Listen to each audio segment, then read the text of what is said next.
Praise the Lord. கர்த்தர் நல்லவர். ஆண்டவராக இயேசுவின் நாமத்திலும் இயேசுவின் வல்லமை ஊழித்து சார்பிலும் உங்களை வாழ்த்தி மீண்டும் ஒரு விசையாய் உங்களை பார்க்க செய்த தேவனை துதிக்கிறேன். உங்களோடு தேவனுடைய வார்த்தையை சொல்ல செய்த தேவனை துதிக்கிறேன்.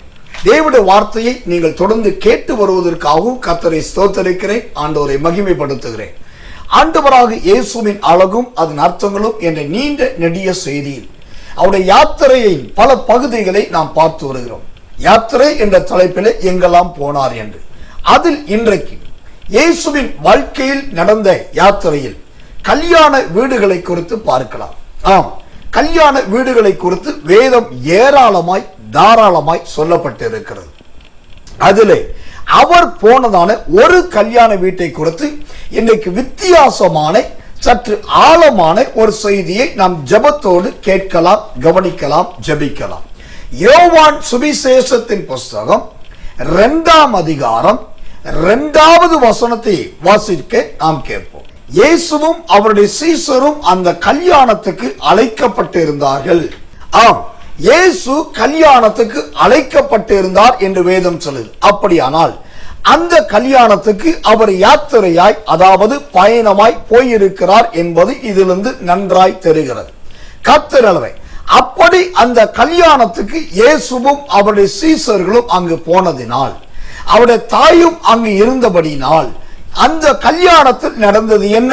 எல்லாருக்கும் தெரியும், தண்ணீரை திராட்சரசமாய் மாற்றினார் என்று. ஆனால் இன்றைக்கு ஒரு புதுமையான வெளிப்பாட்டை ஆண்டவர் கொடுக்கிறார். என்ன புதுமையான வெளிப்பாடு? எல்லாருக்கும் தெரிந்தது என்ன? கானா ஒரு கல்யாணத்துல 6 கற்சாடிகள் இருந்தது என்று எல்லாருக்கும் தெரியும். வேதமும் அதைத்தான் சொல்லுகிறது, யோவான் 2ஆம் அதிகாரம் 6வது வசனத்தில். ஆனால் கற்சாடி மாத்திரம் 6 அல்ல, அந்த கல்யாணத்துல 6 வகையான திராட்சரசத்தை குறித்து சொல்லப்பட்டிருக்கிறது. கர்த்தர் நல்லவர். ஆச்சரியமா இருக்கிறதா? உண்மைதான். வேதத்தின்படி நன்றாய் வாசித்து பார்த்தால் யோவான் சுவிசேஷம் 2ஆம் அதிகாரம் 11வது வசனத்தை வாசித்து பார்த்தால் 6 வகையான திராட்சரசம் அங்கு வருகிறது. 1, குறைவுபட்ட திராட்சரசம். 2வது, இல்லை என்கிறதான திராட்சரசம். 3வது, வந்த திராட்சரசம்.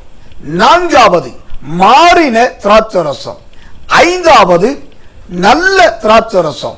6வது, ரசம் என்கிறதான திராட்சரசம். கவனிக்க வேண்டும். குறைவில் ஆரம்பித்து ரசம் என்கிறதில் இந்த வார்த்தைகள் முடிகிறது. 6 திராட்சரசம் அங்கு சொல்லப்பட்டது. கர்த்தர் நல்லவர். எனக்கு அன்பான தேவச்சனமே, இந்த 6 என்பது எதை குறிக்கிறது? அது ஒரு முக்கியமானது. ஆண்டவர் மனுஷனை சிருஷ்டித்தது 6வது நாளில். அன்றைக்கு தான் மனுஷன் சிருஷ்டிக்கப்பட்டான். அதே போல் கானா ஒரு கல்யாணத்திலும் இந்த திராட்சரசம் 6 வகையாய் சிருஷ்டிக்கப்பட்டது.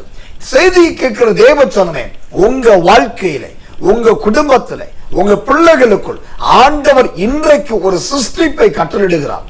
இல்லை என்கிற அனுபவம் மாறி இருக்கிறதாய் மாறப்போகிறது. குறைவு என்கிற அனுபவம் மாறி அது நிறைவாக போகிறது. வராது என்கிற சம்பவங்கள் நன்மைக்கு எதுவாய் வரப்போகிறது. இவனை மாற்றவே முடியாது, இவர்கள் மாறவே மாட்டாதவர்கள் என்று யாரை நினைக்கிறீர்களோ அவர்கள் இயேசுவின் நாமத்தில் மாறப்போகிறார்கள். கெட்டு போனது, கெட்டு போய் விட்டது என்று எதை நினைக்கிறீர்களோ அதை தேவன் நல்லதாய் மாற்றப் போகிறார். குறிப்பாய் ரசம் எப்படி எல்லா வீட்டின் உணவில் இருக்கிறதோ அதே போல உங்க வாழ்க்கையில் இந்த திராட்சை ரசம் இன்று முதல் ருசியுள்ளதாய் மாறப்போகிறது. இது நடக்கும். கானாவர் கல்யாணத்துக்கு அவர் பயணமாய் போனதினால் இந்த 6 நன்மைகள் உண்டானதை போல உங்க வாழ்க்கையிலும் இந்த 6 சிருஷ்டிப்புகள் உண்டாகும், நடக்கும். கர்த்தர் நல்லவர். ஒரு முக்கியமான வசனத்தை வாசித்து நாம் ஜெபிக்கலாம். வெளிப்படுத்தின விசேஷத்தின் புஸ்தகம் 19ஆம் அதிகாரம் 9வது வசனம். பின்னும் அவன் என்னை நோக்கி, ஆட்டுக்குட்டியானவரின் கல்யாண விருந்துக்கு அழைக்கப்பட்டவர்கள் பாக்கியவான்கள் என்று எழுது என்றான். மேலும் இவைகள் தேவனுடைய சத்தியமான வசனங்கள் என்று என்னுடனே சொன்னான். கல்யாண விருந்துக்கு அழைக்கப்பட்டவர்கள் பாக்கியவான்கள். ஆம், இயேசு கல்யாண வீட்டுக்கு பயணமாய் போனதை போல உங்கள் வீட்டுக்கு வருவது மாத்திரமல்ல, உங்களை மலைப்பான், உங்களை பாக்கியவான்களாய் பாக்கியவதிகளாய் மாற்றுவார். இந்த வெளிப்படுத்தல் 19:9 படி வாக்கு தத்தம் உங்க வாழ்க்கையில் நிறைவேறும், நடக்கும். நாம் ஜெபிப்போம். எங்கள் அன்புள்ள நல்ல பரமபிதாவே, அற்புதமான இந்த செய்திக்காக ஸ்தோத்திரம். காணா ஒரு கல்யாணத்தில் 6 வகையான திராட்சரசத்தை நீர் பிரித்து காண்பித்ததற்காக ஸ்தோத்திரம். அதை போல 6 என்பது சிருஷ்டிப்பை குறிக்கிறது அல்லவா? உங்களுடைய பிள்ளைகள் வாழ்க்கையில நன்மைகள் சிருஷ்டிக்கப்படட்டும், கிருபைகள் சிருஷ்டிக்கப்படட்டும், அற்புதங்கள் சிருஷ்டிக்கப்படட்டும், விடுதலை சிருஷ்டிக்கப்படட்டும். எல்லாம் சிருஷ்டிக்கப்பட்டு இவர்கள் பாக்கியவான்கள், பாக்கியவதிகள் என்று எல்லாருடைய வாய்களும் சொல்ல போகிறதுக்காக நன்றி. அப்படியே செய்ததற்காக நன்றி. இயேசுவின் நாமத்தில் ஜெபிக்கிறோம் நல்ல பிதாவே. ஆமென், ஆமென், ஆமென்.